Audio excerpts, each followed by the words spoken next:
जय श्री कृष्णा। राधे राधे।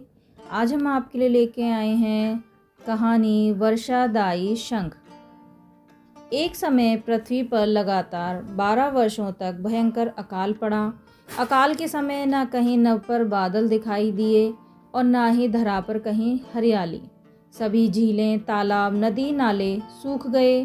समस्त सृष्टि में हाहाकार मच गया। प्राणी जल की बूंद के लिए तरस गए तथा भूख से निष्प्राण हो तड़पने लगे। इंद्र देवता को प्रसन्न करने के लिए लोग तरह तरह की प्रार्थना अर्चना करते, मगर मेघ थे कि गायब ही हो गए। किसान अपनी सोने जैसी धरती के बंजर हो जाने के भय से हर समय प्रार्थना में लीन रहते। सूर्य अपने प्रकाश को, जिसे अग्नि के रूप में धरती पर डाल रहा था, उससे समस्त जीव जंतु अकाल मृत्यु को प्राप्त होने लगे। भयंकर गर्मी में एक किसान ने अचानक अपने खेतों में हल जोतना शुरू कर दिया।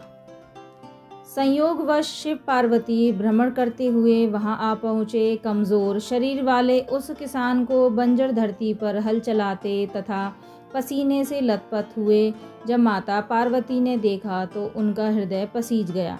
वह सोचने लगी, यह किसान बिना जल के धरती पर हल क्यों चला रहा है?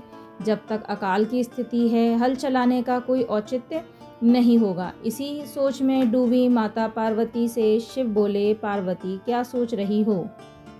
माता पार्वती बोली, देव, पिछले कई वर्षों से अकाल पड़ा हुआ है। बिना बारिश के इस बंजर धरती पर कुछ भी तो नहीं उगेगा। फिर इस किसान को क्या पड़ी है जो इस भयंकर गर्मी में धरती पर हल चला रहा है? इससे वह स्वयं भी परेशान हो रहा है तथा बेचारे भूखे प्यासे बैल भी परेशानी में हैं। क्या इस किसान को लगता है कि वर्षा होगी? शिव बोले, नहीं, इसे कोई पूर्वाभास नहीं है कि वर्षा होने वाली है। अकाल के 12 वर्ष का समय व्यतीत हो जाने से इसे इस बात का भी आभास है कि निकट भविष्य में वर्षा होने का कोई संकेत नहीं है। पार्वती जी ने शिव की बात काटते हुए कहा, फिर यह व्यक्ति मूर्खता क्यों कर रहा है? माता पार्वती की शंका का समाधान करते हुए शिव बोले, यह व्यक्ति मूर्ख नहीं है, इसे सब कुछ पता है। फिर भी यह हल इसलिए चला रहा है कि कहीं इस लंबे अकाल में निठल्ले बैठे रहने से वह हल चलाना ही ना भूल जाए। शिव का उत्तर पाकर माता पार्वती उस किसान के कष्टों के निवारण का उपाय ढूंढने लगी। माता जानती थी कि भगवान शिव जब भी अपना वर्षादायी शंख बजाते हैं तो वर्षा होने लगती है। उन्होंने शिव से कहा, प्रभु, किसान ये सोचकर कि कहीं वह हल चलाना ही ना भूल जाए, कितना कष्ट उठाकर हल चला रहा है, लेकिन आपने भी तो इतने वर्षों से अपना वर्षादायी शंख नहीं बजाया है। कहीं ऐसा ना हो कि आप भी शंख बजाना भूल जाएं। नहीं पार्वती, ऐसा कैसे हो सकता है? शिव तपाक से बोले, मैं शंख बजाना भला कैसे भूल सकता हूँ? पार्वती झट से बोली, ऐसा क्यों नहीं हो सकता स्वामी? इतने वर्षों से आपने शंख नहीं बजाया, ऐसे में हो सकता है कि आप शंख बजाना ही भूल गए हों। नहीं पार्वती, मुझे शंख बजाना आता है और अपना शंख बजाना ना तो मैं भूला हूँ और ना ही भूल सकता हूँ।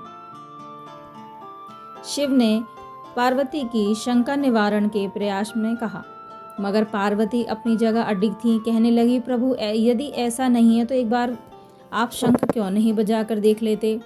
पार्वती की बात सुनकर शिव जी को लगा कि वे संदेह में घिर गई हैं। संदेह निवारण करने के लिए उन्होंने तुरंत अपनी झोली से वर्षादायी शंख निकाला और पूरे वेग से उसे बजाने लगे। बस फिर क्या था, शंखनाद होते ही समूचे आकाश में मेघ घिराए। काले रंग के घनघोर बादल आकाश में हो और बारिश ना हो, भला ऐसा कैसे हो सकता? शिव पूरे वेग से शंखनाद करते रहे और मेघ भी पूरे जोर से बरस पड़े। देखते देखते मूसलाधार बारिश होने लगी। समूची धरती जलमग्न हो उठी। इतनी बारिश हुई कि सारी धरती की प्यास बुझ गई। किसान नाचने लगे। मानव ही क्या, पशु पक्षी भी शिव जी की इस कृपा से धन्य हो उठे। माता पार्वती इस समूचे संसार की प्रसन्नता से गदगद हो उठी। माता पार्वती जो अपनी व्यवहार कुशलता के कारण पृथ्वीवासियों को संकट से बचाने के कारण ही जगदम्बा कहलाईं। वे शिव जी से मुस्कुराते हुए बोलीं, स्वामी, आप तो सचमुच भोले भंडारी हैं। तो यह बात बिल्कुल सत्य है कि हमारे भगवान शिव सच के भोले भंडारी हैं। यदि आप अपनी सच्ची भावना से उन्हें याद करते हैं, उन्हें के सामने अपना समर्पण करते हैं, तो वह आपकी सहायता ज़रूर करते हैं। तो यह थी छोटी सी कहानी। यदि यह कहानी आपको पसंद आई हो तो अपने फैमिली फ्रेंड्स के साथ ज़रूर शेयर करें, और हाँ, हमें सब्सक्राइब करना ना भूलें। मैं मिलती हूँ आपको अगली वीडियो में, तब तक के लिए राधे राधे।